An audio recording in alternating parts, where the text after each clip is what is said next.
But you'll be surprised at how little you actually need to live on. And it's going to save you, this presentation is probably going to save you at least $100,000 on land costs if you thought you needed tons and tons of acreage. My neighbors are actually like within shouting distance of me. And I kind of like it that way because I got lucky with my neighbors. One of my neighbors is the old Vietnam vet and his wife Caroline, and they're like the nicest people ever. I think if the rapture came, they're definitely going with God. I'm probably gonna run over and try to grab his pant leg as he's ascending and to see if I can hitch on that one. And then my other neighbor is a Cuban guy and his Honduran wife, and they're just so based, it's great. And they come over and like mow my lawn sometimes and just say hi, just being nice. All right, essential food. Let's talk about what needs to grow food. Turns out it's really piss easy. Turns out, seems like every human in the history of ever since we stopped being hunter-gatherers actually was successful at growing food. All of your ancestors successfully grew food. So if they can do it, I'm sure we can do it, right? Yeah, a lot of your intellect comes from your nutrition, by the way, which is a reason why like kings and such would be a hereditary line. You know, if you had an upbringing of a prince, you're probably the smartest person there just because you had your actual nutrition met. Now, let's talk about meeting that nutrition, right? Advice on food preparedness. When you buying food during good times is cheap, right? Good times, I hate to say it, but maybe now is going to be considered the good times 6 months from now or 12 months from now. You can still buy stuff. Why would you plan on making your own? I'm not going to be too derisive towards the millstone thing, but why would you plan on making flour in the post-apocalypse where it's going to be thousands of dollars worth of man hours to make it when you could just buy it for like $7, like down at the store right now? It's going to keep for 2 years. Growing and processing your own food is pretty intensive, if depending on what you've chosen, right? If you're growing potatoes, it's probably not too bad, assuming you can keep the potato bugs away, which I didn't. It's probably better to buy flour now, right, than make it later. So 90% of your food preparedness comes from storage. I just throw the word 90% out because if I slap a quantity on something and make it sound more serious, but it is in that direction. So I have a massive amount of food stored that it probably only cost me about $400 total. I have hundreds of pounds of rice, 100 pounds of beans, that sort of stuff. I've got my chickens laying eggs constantly, and I've got supplements to cover a lot of the rest of it. But once I have sheep next year, it's going to be pretty easy. Growing your own food is for taste, extra nutrition, and anxiety relief. For now. I put for now because right now that's what it is, right? My own food, when I grow it, tastes really good. It also, I think, it gives me extra nutrition. One of the things I'm doing as a farm engineer is I'm going to start GoFundMes to have farm-grown food sent off for nutritional testing. Not FDA, so it's not going to be heinously expensive, but like $200 to test some tomatoes I grew. Because I think this whole hydroponic strawberry world that we live in right now is destroying our nutrition. And there's a massive drop in nutrition in the last 100 years. I think that if you change the terroir, the soil you grow it in, I think you're going to turn everything around. And I think that these homegrown fruits and vegetables don't get the credit they deserve, but I can't prove that now until I've quantified it. So right now it's just for extra taste, I'm sure extra nutrition and anxiety relief. And I say for now because as these price markets start to fluctuate more and more, I don't know what's going to happen. And it's kind of like actually throwing my calculus in favor of maybe growing your own food, or at least the ability to grow your own food might be a thing to do in the future. I have done soil testing with some soil kits, but the way I handle my soil, I guess you'll see in about 3 slides. I actually am a cheeky boy and got around my soil problem altogether by just importing soil. All right, sorry, let's go to the next slide. Okay, so here's how I calculated how much food I needed. I went on to a couple of websites, which I can send links to or link later. There's a couple, if you just look up nutrition information, you're going to find a USDA database. You're going to find a bunch of other sites that pull off that USDA database. And you can look at that database, and for everything in there, I made a row, every piece of nutritional information I made a row for, so all the way from calories down to omega-6 fatty acids. By the way, each one of these items to do, like the oats, every one of these things takes like 10 minutes to enter all the data in. I desperately need interns. The total nutrients on the left is a sum total of all the nutrients of the stuff there. I am over target on B1 by a lot, and B2. I don't think those cause a health problem if I'm over target on those. Same thing for copper. I'll be pissing green at that rate. But this is a multivariable problem, right? You've got every different food you can have is a new variable you can use and shuffle around. It's all about good enough. right? So what I did is I created a portion, the scaling factor, which is the second row up there, is how much I changed the serving size. So 1 times 1 cup of oats is actually 1 cup of oats. So the nutritional information you're seeing below there is 1 for 1 cup of oats. 1 cup of whole grain flour, I cut that down into 0.25 because I didn't want all those calories. Sunflower seeds and roasted peanuts, those like blast your fats just really hard if you go for a full serving of that. And you just want to get enough. This here was what I needed. You got 1 cup of oats, 1/4 cup of whole grain flour, 1/2 cup of dent corn, 1/4 cup of rye, which is mostly for whiskey. So sorry, 1/2 cup of sunflower seeds with the holes on them still. 1/2 cup of peanuts, roasted, 6 eggs, 1 catfish fillet, which is just for the vitamin D. It's kind of optional. Just get some sunlight, you'll be fine. 1/2 pound of lamb meat, which actually turns out if you remove that 1/2 pound lamb meat, you're actually still over 100%. It doesn't actually help anything. You might as well just eat the meat though, because what you do need is the 2 cups of lamb milk or sheep's milk. And to have sheep's milk, you need to keep making sheep. That's just for the calcium. So I can actually get rid of my whole lamb and sheep operation if I just had some calcium supplements, or if I just had like a big brick of chalk in my garage I would gnaw on once in a while. And then kale is just for vitamin K. And then I have cooked tomatoes just for vitamin C. And after growing tomatoes, I think it's actually better to just grow peppers. If you are okay with spicy, peppers are way less fussy than tomatoes to grow. But anyways, you take all of these things that you need per day, you multiply it by 365.25 to get you how much you need of it per year, and then you go to this next slide. Oh, sorry, I just made a slide that had the...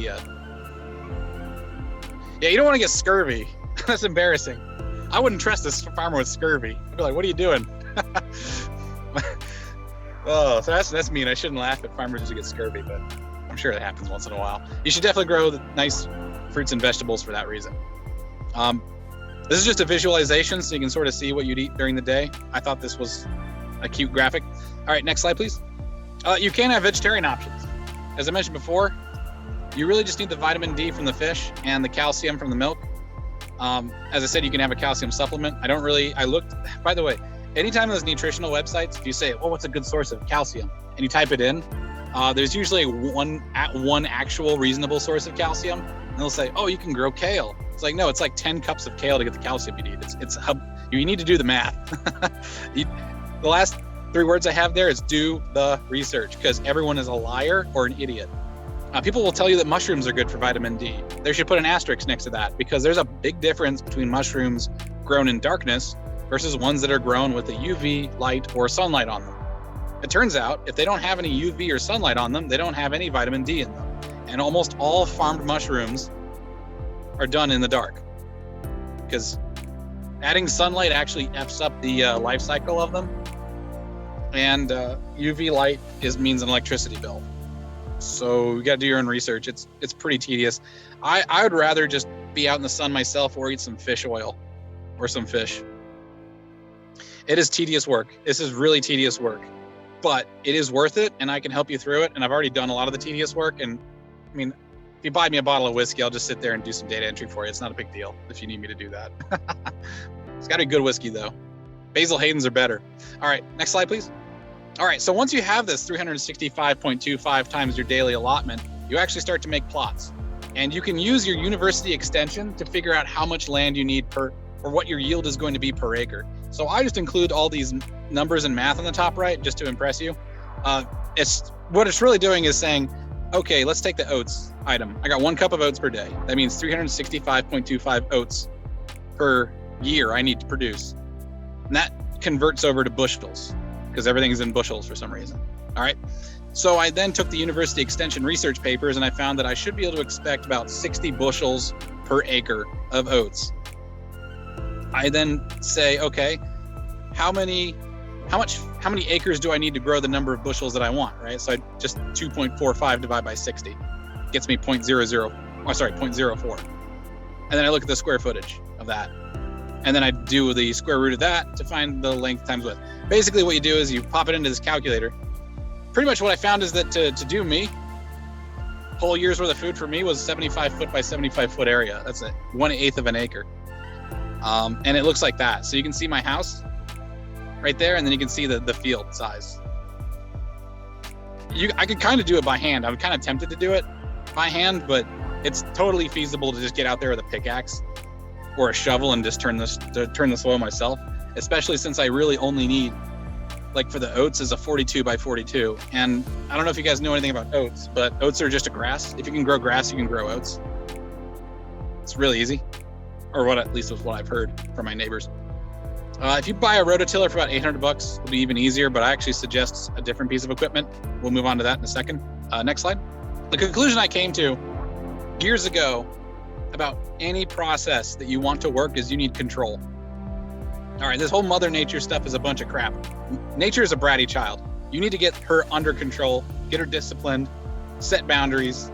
You don't want her fingers getting into your work while you're trying to do something, right? So what I do is I start separating things. I start making my own environments. So greenhousing is actually, for me, a lot about separating my environment from what I'm trying to grow.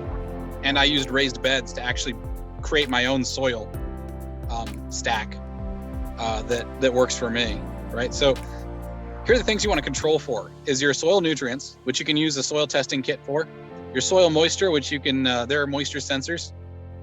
You want to control for erosion. It's not a thing that you really measure, but it's definitely something you can notice. Erosion is the main reason why growing in ground is a real pain if you haven't set your field up right. One bad flood, like one day here, we got 3.5 inches of rain all in one day, probably all within about a 4-hour time frame. Everything was knocked out. I started to realize why this area is just nothing but hard clay and really dug in grass roots, because that's the only thing that survives those kinds of deluges. All right, pests are another big one. Pests also carry disease. It is horrendous. They will destroy your crop in no time at all. And then light. Light is actually really, really easy. If you want to buy a light meter, you can, but I think that's overkill. All right, so getting control of nature. One of my things that I love doing, the layman will call it reinventing the wheel. The layman never tells me I'm doing that. I want to just slap him in the face, because what I'm doing is actually a cost reduction, right? We reinvent the wheel constantly. Actually, reinventing the wheel is probably one of the best things you can do. That's how you get alloy wheels. It's how you get new wheels, how you get better traction. We're constantly reinventing the wheel. I guarantee you that, car companies are doing that right now. So here, what I did was a cost reduction of a greenhouse. The cheapest greenhouses I could find were maybe about 30% over this, and required special shipping and was a real pain in the neck. This stuff you could just buy the materials at Lowe's or Home Depot. And there's a $70 hoop bender, but let's get some terminology. If it's temperature controlled, it's a greenhouse. If it's unheated, it's a high tunnel, and the actual structure is a hoop house. This is gonna make your Googling a lot easier. These bent hoops are made from chain link fence railing. It's cheap, it's plentiful, it's designed to be outside all the time, and most importantly, it's good enough. There are probably better materials. I'm sure there are.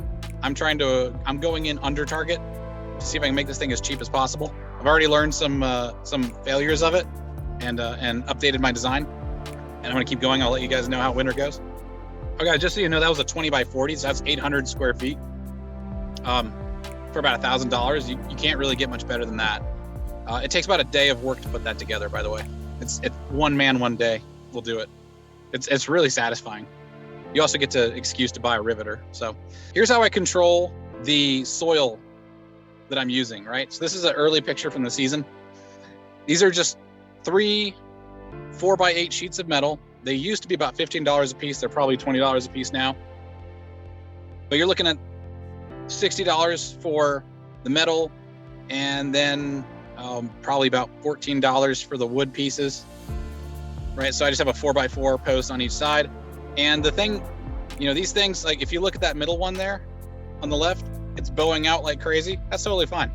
Metal has a lot of tensile strength. It's bowing out, but it's not doing it to failure. So that's the good enough mindset. By the way, this philosophy is also used to construct the airplanes you fly on. So try it. Good luck at sleeping on an airplane now. We could just do a complete dirt fill on one of these, or you can do a Hugo culture. I like the Hugo culture, even though, it might seem like a lot of frou-frou hippie crap. It actually is a good concept, because what you do is you put wood in the bottom of it, then you put fibers and straws, sticks in the next layer, And then after that, I put in manure compost. Once I've got manure compost about 4 inches short of the top, I then put cardboard down. The cardboard acts as a barrier to weeds, but it's not a barrier to plant roots. As you water it, it will stop the sort of soft tops of the weeds from piercing through it, but not the roots, which are designed to dig down. So it's kind of a nice one-way barrier, just the way gravity works and how plants grow. And then after that, I put on garden soil. So I'm building my own layer cake of nutrients there. And then I'll, amend it with whatever fertilizers I need for whatever I'm growing in there. But what you're seeing right there is like me just doing vanilla. I just put in exactly that mix and no additions. And you'll see in my bed of onions, peas, small bushes of herbs, and that sort of thing. I think those are potatoes in the back. So it worked out pretty well. So why do you do this, right? So this is mostly to control against erosion. Those rainstorms, what will happen is you'll have a small sinkhole that's in the corner of one of these one of these raised beds, and it'll just leak out the side, and then the erosion is totally controlled and it's contained. You can accomplish the same thing with a small wall of wood, like a small retention wall. But this one's easier on my back, and I'm not getting any younger, and neither is my dad, who's going to be coming and live with me. So just thinking ahead. This also gives you a really healthy layer of soil, this 2 feet deep bed. Oh no, sorry, I think it's 4 feet deep. Yeah, this 4 feet deep bed gives you a good layer cake. So if I reach my hand down there now and pull up, that log is already starting to disintegrate into nice black soil. It's working out really well, actually. It's kind of like putting a compost heap underneath your garden. All right, this is a chicken coop. I also threw this up in about 24 hours. The main purpose of a chicken coop is to protect. It protects against the elements and mostly predators and a bit of precipitation. I don't really care if my chickens are terribly uncomfortable, so if they get wet, I don't really mind too much. But another reason why you have one of these is just so all the birds will muster eggs in one space. You're going to need about 3 square feet per a normal sized chicken if you're yarding the birds all day. So what's not shown there is there's a drawbridge kind of door. So in the morning, my wife will let the drawbridge down, and then the birds will just leave, and they'll be in the yard all day in a small pen. Well, I say small, it's like a 25 foot by 60 foot pen. So it's pretty big area. They get good exercise. They seem pretty happy with it, and they get to scrounge around, but I need all those eggs in one place. You're gonna need about 1 nesting box per 5 hens. You can buy nesting boxes at Rural King for about $15 right now. Really good plastic construction, and you just hang it on the inside and they'll just start using it automatically. That's a great thing about chickens, is they just sort of do exactly what you need them to do, kind of automatically. You just have to give them food and water and a place to live. I will be experimenting with sheep well, that sounds bad. I'll be having sheep next year, both for milking. So I'm gonna have a lady milk sheep and then 1 meat ram, and they're gonna create a hybrid milk and meat. But the main thing is it's meat lambs drinking good milk, which means you get a pretty beefy lamb out of it. And I'll probably sell it or eat it, or both. Eat, and then he comes out with a small bucket, like not a big bucket, like a small bucket of feed once a day. And that seems to just take care of it. He has to put an electric fence as well, though. So this gives them a place to sleep and shelter from the environment. Predators aren't as big of a problem. It seems it depends on your locality. Like if you got grizzly bears, then yeah, I can see that being a problem. Or if you have like cougars or something, that could be a problem too. But I just have, my neighbor built one of these carport barns for like $250. As I mentioned before, he just found someone was throwing out an old carport. And he's like, hey, can I have that? And he just said, yeah, sure. And then he went and bought some sheet metal and finished it. And it's just 4 walls and a roof. So if you ever go into poorer areas of the United States, especially where I am in Tennessee, you notice that a lot of people just have a carport. And it looks exactly like this, except there's no walls on it necessarily. But a carport is about $1,500 brand new from Tractor Supply. And it's plenty big. All you got to do after that is finish it with some sheet metal. And Bob's your uncle. You have a barn. I mean, that's exactly what people do in Southeast Asia, though. I'm seeing a lot of really similar techniques and mindsets in rural Tennessee is what I see in like Thailand. Don't do better, get it done, right? If you want to start this thing, what I would suggest doing is just take some sum of money, let's say $500, and just put it in another bank account. And then if you don't make your harvest quota, just donate the money. Basically what I'm saying is like have some stake, just something that you care about to really put you to action. Desperation, whether it's real or artificial, works really well. Don't wait until it's actual desperation to get your stuff together, though. That's pretty dire. Don't do that. As I said before, you can grow grass, you can grow oats, and test your soil annually. Your main things are potassium, the pH levels, phosphorus, and nitrogen. You can have it tested by a lab, university extension, but I mean, there's no but. Actually, you should just do that. I'm going to do that next year. And growing in ground is extremely hard, so do it for easy crops. Winter rye is really good. It's very rugged. Oats are really good. A lot of the grasses are pretty easy. I don't know about corn. I feel like corn would be easy, but I'm not sure. I see a lot of people growing it in my area, just in their backyard. By the way, I live in a part of Tennessee where people just grow their own food by default. So I love how we're putting a lot of work into figuring out how to do stuff that these guys just do all the time, which is why I said, go and talk to your neighbors. All right, so I hear a lot about permaculture, and I've actually given it a pretty honest look, and I kind of moved away from it. The theory, though, is that nature can be cultivated to care for itself. Permaculture people will confuse permaculture with lots of other things. I try to keep it focused on the perma and the culture. Perma being that it persists in time indefinitely, and culture meaning prepared in a grown in a prepared medium, right? So really permaculture means things that are going to grow every year and are going to be symbiotic to each other, right? That's sort of the theory of it.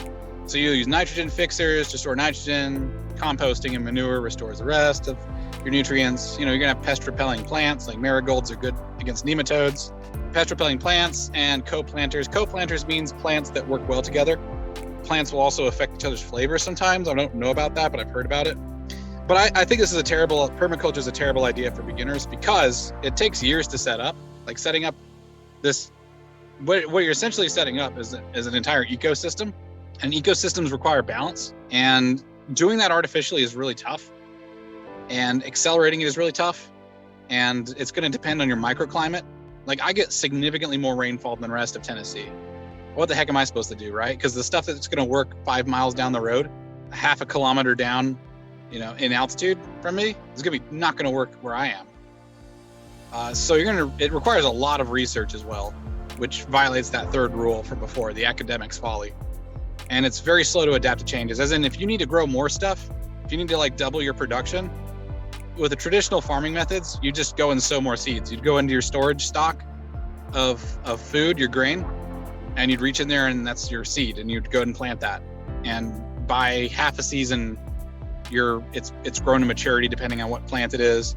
And now you're feeding the neighbors as well, or you've adapted to having your in-laws move in or something like that. But with permaculture, it takes a really long time to get it to scale up, right? Especially if you're talking trees, that's like 5 to 10 years. It's really more like 10 to 15 years. Main permaculture stuff that works for me in terms of my nutritional analysis are the nut trees, and those take a really long time. And once I did the nutritional analysis on permaculture, I found out that most of the things that grow in our regions are bereft of really any nutrition. I mean, you could grow as many blackberries as you want, but 5 pounds of it might be 100 calories, and it's not going to really do you much good for anywhere else. It's a nice jam and it's really tasty. It's like candy, but our climate's just not set up for it. Now, if you lived in a subtropical or tropical climate, then permaculture, I'd endorse it, because you have plantains, you have bananas, you have pigeon peas, you've got avocados, you've got olives, you've got actually a lot of stuff that's really good for you that survives in that climate. But up in the temperate climates, it doesn't work out. I have my doubts. It seems like this permaculture stuff is just a marketing slogan. It's almost a weird religion as well. I don't really understand it. Next slide.